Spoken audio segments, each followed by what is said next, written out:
मला याची जाणीव आहे की मुख्य बॅट्समन येईपर्यंत मला क्रीजवर टिकून राहायचं आहे.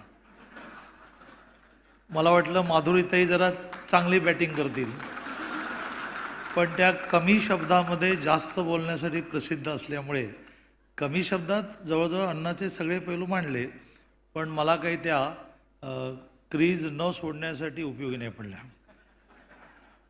माझा OSD मंगेश कुठपर्यंत झाले सांगतोय, आणि त्याच्यावर मला लक्षात आलं की खूपच कमी वेळ मला बोलायला मिळेल. मला खरं म्हणजे अण्णाबद्दल जास्त बोलायचं आहे, पण देवेंद्रजींचं माझं नातं असं आहे की ते आल्यानंतरही मी थोडं वेळ बोलू शकतो, काही अडचण नाही.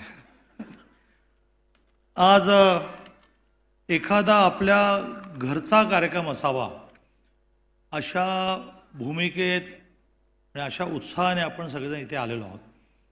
मी पहिलं कार्यालयाचं उद्घाटन आहे म्हणून कार्यालयाजवळ गेलो, आणि मग अण्णाचा निरोप आला की बा आपल्याला हे थिएटर बालगंधर्व लवकर सोडायचं असल्यामुळे आपण पहिला हा कार्यक्रम आटपू. अहवाल प्रकाशन, अण्णाच्या कोविडमधल्या आठवणीचं पुस्तक प्रकाशन, अण्णाला मंत्री होऊन 1 वर्ष 1 महिना पूर्ण झाला, तर त्याचा सगळा जो सेलिब्रेशन आहे, आनंदोत्सव आहे, तो पहिला आपण आटपू, कारण थिएटर आपल्याला लवकर सोडायचं आहे. पण अधिक्रम कार्यालयाचा असल्यामुळे कार्यालयाजवळ गेलो तर तिथे प्रचंड संख्येने लोक आहेत. मग अण्णा म्हणाला की इकडे म्हणून निघालो, तर मला यायलाच एरवी चालतसुद्धा 2-2.5 मिनटं लागतील, तर 5-6 मिनटं गाड्यांना लागली. त्या गाड्या वगैरे लागल्या आहेत. मग इथे आल्यानंतर तर प्रचंड उत्साह दिसतो आहे. त्यामुळे आपल्या घरचा एखादा कार्यक्रम असावा, त्याची खूप दिवस आपण वाट पाहत बसू, आणि तर आला बाबा कार्यक्रम, अशा भूमिकेत सगळे आहेत. इथे आहेत तेवढेच बाहेर उभे आहेत. काही स्क्रीन वगैरे लावला आहे का राजेश पांडे, मला माहीत नाही, लावला आहे.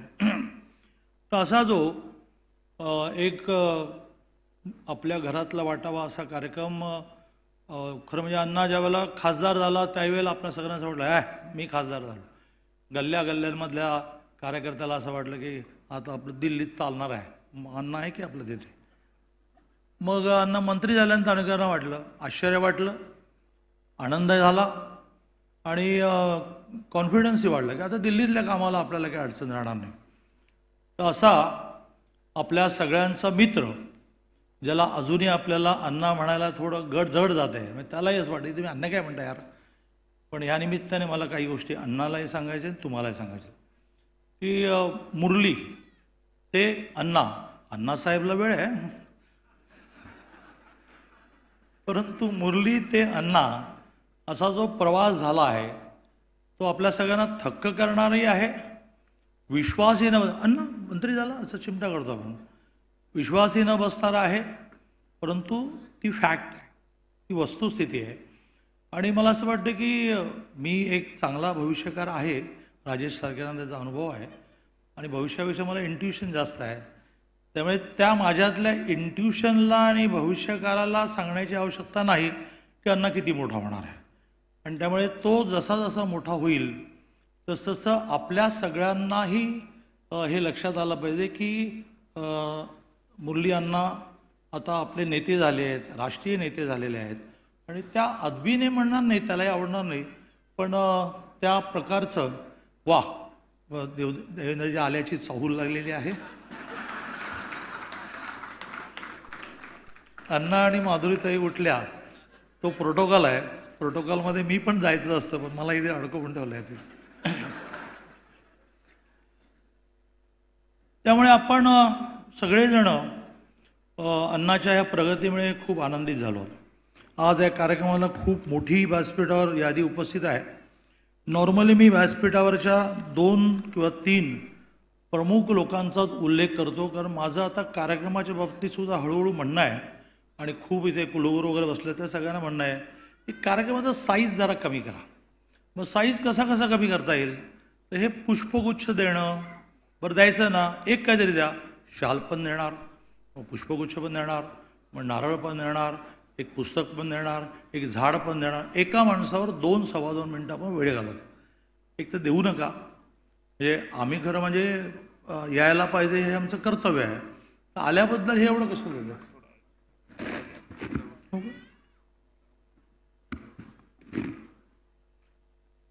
त्यामुळे कार्यक्रमामध्ये ते टाळलं पाहिजे.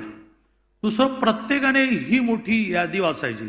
जसं काय तुम्हा सगळ्यांना त्यांचा परिचय रटून घ्यायचा आहे. व्यासपीठावर राजेश पांडे उपस्थित आहेत. व्यासपीठावर माझं कळलं रे बाबा, आमच्या ओळखीचेच आहेत ते सगळेजण. आणि त्यामुळे नॉर्मली मी टाळतो, पण मला देवेंद्रजी येईपर्यंत वेळ काढायला सांगितल्यामुळे आज मात्र मी सगळ्यांची नावं वाचतो. ज्या अर्थी कॅमेराने हात वर केला त्याचा अर्थ ते आलेले आहेत. आता प्रोटोकॉल म्हणून मला थांबावंच लागेल, त्यांना रिस्पेक्ट देण्याच्या दृष्टीने थांबावं लागेल.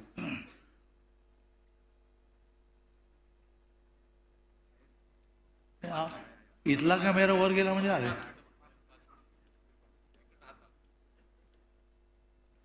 तर व्यासपीठावर खूप मंडळी उपस्थित आहेत.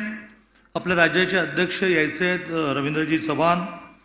आपल्या राज्याच्या राज्यमंत्री माधुरीताई मिसाळ, आपल्या राज्यसभेचे खासदार मेधाताई कुलकर्णी, आमदार हेमंतजी रासने, आमदार भीमराव अण्णा तापकीर, आमदार सिद्धार्थजी शिरोळे, आमदार सुनीलजी कांबळे, भारतीय जनता पार्टीचे राज्याचे सरचिटणीस राजेशजी पांडे, माजी विधानसभा आमदार आणि आता विधान परिषद आमदार योगेशजी टिळेकर, या राज्याचे माजी मंत्री दिलीपजी कांबळे, राष्ट्रवादी अजितदादा गटाचे सुनीलजी टिंगरे, सुभाषजी जगताप, दोघेही राष्ट्रवादीचे शहराचे अध्यक्ष आहेत.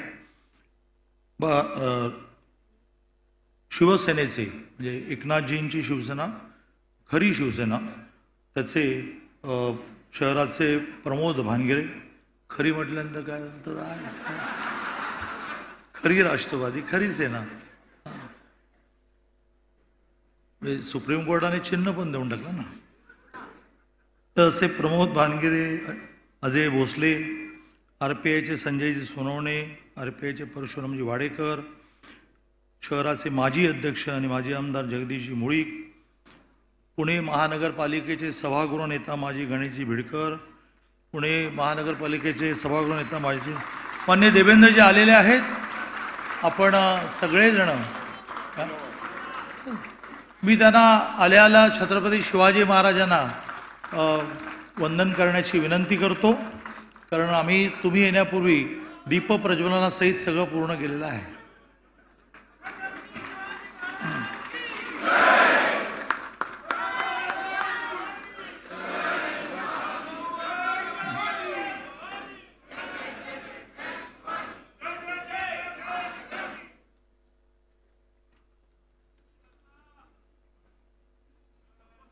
या देवेंजी.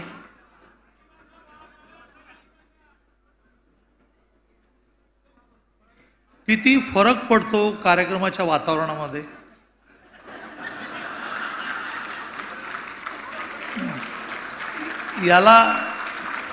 याला म्हणतात नेता, ज्याची अटलजींनी व्याख्या केली, जो नेतो, आपल्याबरोबर नेतो तो नेता. असे आपल्या सगळ्यांचे नेते देवेंद्रजी आल्यानंतर आपल्या सगळ्यांमध्ये एकदम चैतन्य ओसंडून व्हायला लागलं. देवेंजी मी असं म्हटलं की देवेंजी येईपर्यंत क्रीज सोडायचं नाही असं मला अण्णांनी सांगितल्यामुळे, पण बऱ्यापैकी तुम्ही पटकन आल्यामुळे सुरुवातीला एकही रन न काढता मी खेळत राहिलो. आता थोडे रन्स काढतो. व्यासपीठावरील सर्व मान्यवर, प्रामुख्याने देवेंद्रजी आणि मगाशी राजेशने उल्लेख केल्याप्रमाणे सभागृहामध्ये समाजाच्या विविध क्षेत्रातले मान्यवर, म्हणजे कोणी त्या क्षेत्रातला खालचा कोणी आला, राज्य सहकारी बँकेचे चेअरमन विद्याधरजी अणासकर, मग बाकी कुलगुरू वगैरे सगळी मोठी यादी वाचली, असे सगळे या ठिकाणी उपस्थित आहेत. मला याची जाणीव आहे की अण्णावरच्या प्रेमापोटी अपेक्षेपेक्षा कितीतरी पटीने जास्त गर्दी झाली आहे. सगळ्यांना आत यायचं आहे, जवळ यायचं आहे, पण या सभागृहाच्या थोड्या मर्यादा आहेत. 2 वर्ष ज्यावेळेला अण्णाला पूर्ण होतील त्यावेळेला आपण पंडित फॉर्ममध्ये व्यवस्थित जर्मन हँगर वगैरे लावून कार्यक्रम करू. आता कमी वेळात कार्यक्रम त्याने ठरवल्यामुळे त्याला बालगंधर्व घ्यावं लागलं. मी सुरुवातीलाच आपल्या सगळ्यांना म्हटलं की आपल्या सगळ्यांना, इवन अण्णाला, अनपेक्षितच होतं केंद्रामध्ये मंत्री होणं, कारण नॉर्मली खासदार झाल्यानंतर थोडा एक 5-10 वर्षाचा गॅप जावं लागतो. पण अण्णा हा त्याच्या आईवडिलांच्या पुण्यामुळे आणि बायकोची त्याला उत्तम साथ मिळाल्यामुळे भाग्य घेऊनच जन्माला आला आहे. हां, नगरसेवक, स्थायी समितीचा सदस्य, स्थायी समितीचा अध्यक्ष, मधली आमदारची स्टेपमध्येच त्यांनी चुकवली आणि डायरेक्ट जंप मारली ती खासदार. मग मधला वेटिंग पिरियड चुकवला आणि डायरेक्ट जंप मारली ती डायरेक्ट केंद्राचा मंत्री. यापर्यंत त्यांनी मजल गाठलेली आहे. वर्षभरामध्ये आपण पाहतो की वेळ कमी आहे. केंद्राची 2-2 खाती आहेत, दोन्ही महत्त्वाची खाती आहेत. प्रवास केंद्रातल्या मंत्र्यांना खूप देतात. तर वेळ कमी असताना आला की जनसंपर्क, आला की लोकांना भेटणं, असं करत करत 6ही विधानसभांमध्ये एक ज्याला आपण लोक अदालत म्हणतो, लोकांचं गाऱ्हाणं, लोकांचं म्हणणं, लोकांच्या समस्या ऐकण्यासाठी बसणं, जर एक राऊंड तर पूर्ण झालं. माझ्या माहितीप्रमाणे शिवाजीनगरमध्ये सिद्धार्थचा दुसरा राऊंड आहे. असा प्रचंड जनसंपर्क, कारण माणसातला नेता आहे तो. असा AC मध्ये बसून ज्याचं काम आहे ते येईल भेटायला, अशा भूमिकेत नसल्यामुळे प्रचंड जनसंपर्क झाला. बरोबरीने आपल्या खात्याचं व्यवधान त्याने ठेवलं, आपल्या राज्याला त्या खात्यातलं काय मिळेल असा प्रयत्न केला. जसं महाराष्ट्रामध्ये अण्णाकडे केंद्रीय हवाई उड्डाण खातं आल्यानंतर आमचं सोलापूरचं विमानतळ पूर्ण झालं. मी सोलापूरचा पालकमंत्री होतो, खूप डोकं आपटायचं. अण्णा मंत्री झाला, फटाक झालं. अमरावती झालं आमचं. इथे आपल्या पुण्याला विमानतळ तर उत्तम झालं, परंतु केंद्रीय सुरक्षा न मिळण्यामुळे सुरू होत नव्हतं. अण्णाने लगेच, आता अमितभाईंकडे पहिला माझ्याकडे लोक बघायचे की गुजरातमध्ये 13 वर्ष दादाने काम केलं, अमितभाईंकडे काम असेल दादाला भेटायचं. आता मलाही आहे अमितभाईंसाठी अण्णाला भेटावं लागतं.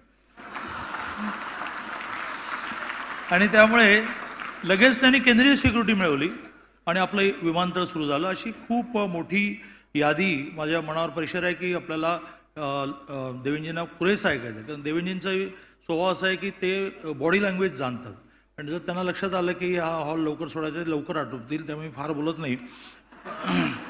मी 2 गोष्टी अण्णाला आणि 2 गोष्टी तुम्हाला सांगतो. तुम्हाला सांगण्याची गोष्ट सुरुवातीला सांगितली की मुरलीधर अण्णा आता अण्णा झालेला आहे हे लक्षात घ्या. अण्णासाहेब होतील तेव्हा अण्णासाहेब म्हणून, पण आता अण्णा तर म्हटलं पाहिजे, त्याला रिस्पेक्ट दिला पाहिजे. कधी कधी काय असतं, आमच्याकडे 2 टर्म एक आमदार होते, नाव घेत नाही, तर ते आमदारांचं निवडून येण्याचं वैशिष्ट्य काय होतं, तर सर्वसामान्य माणूस रात्री 3 वाजता त्याला फोन करू शकायचा. 2 दारुडे बरोबर 3 वाजता एकमेकाशी बेट लावायचे की बघायचं आहे, मी आता फोन केलं तर पहिल्या रिंगला उठवणार आणि ते उचलायचे. बघा केवढी ग्रेड आहे आपलं, 3 वाजता फोन केलं उचललं. तर तसं अण्णाचं तो सगळ्यांनाच अवेलेबल आहे, कोणाच्याही घरी जातो, कोणाच्या कर्माला जातो. आपल्यालाही लक्षात आलं पाहिजे की अण्णा हा केंद्रीय मंत्री आहे, 2 मोठी खाती त्याच्याकडे आहेत. कोणी अनादर करतो असं माझ्या लक्षात आलं मी म्हणत नाही, पण मला या निमित्ताने सांगावं असं वाटतं. अण्णालाही मला असं सांगावं असं वाटतं की एका बाजूने केंद्राचे प्रवास खूप असतात, कामं खूप असतात, पण पुण्याची तुमच्याकडून खूपच अपेक्षा आहे. पुण्याचा रिंग रोड पूर्ण करण्यापासून देवेंद्रजींची मोठी आपल्या सगळ्यांना साथ आहे. काल हेमंत रासनेने नुसती इच्छा व्यक्त केली. तर नॉर्मली असं आपण म्हणतो की नेत्याची इच्छा ही तर आज्ञा, तर देवेंद्रजींचं असं आहे की कार्यकर्त्याची इच्छा हा तर निर्णय. त्यामुळे हेमंतने इच्छा व्यक्त केली की गणपतीला राज्याचा उत्सव म्हणा, डिक्लेअर करून टाकलं आणि वर आणखी 600 कोटी त्या आशिष शेलारने घोषित केले. मी आता आल्यानंतर विचारलं किंवा देवेंद्रजींना विचारलं ना, आशिषने आणि त्या प्रमुखाने अजितदादांना विचारलं ना, 600 कोटी खर्च करताय. पण असे देवेंद्रजी साथीला असल्यामुळे पुण्यातले सगळे प्रश्न सोडवण्यामध्ये वेळ दिला पाहिजे. नाही तर काय होतं की आपल्या केंद्रीय किंवा नेतृत्वाच्या प्रेशरमुळे आपण काम करत जातो आणि आपण जिथे आहोत तिथला आपला बेस हा ढिला पडतो. आणि त्यामुळे अण्णाला अशी सूचना करतो की इथल्या लोकांशी नाळ तुटता कामा नये. इथल्या समस्या, मग मेट्रो पूर्ण करायचे आहे, ट्रॅफिकचे प्रश्न आहेत, खूप मोठी यादी आहे. रेल्वे स्टेशन, त्याचं सुशोभीकरण, अशी खूप मोठी यादी आहे.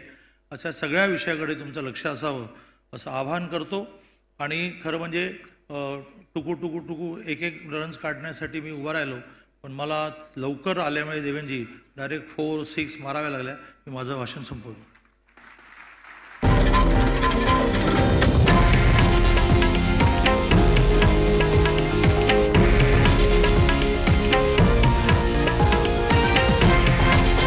हे आहे देशातील नंबर 1 न्यूज नेटवर्क आणि आपण पाहत आहात TV9 मराठी, एकमेव.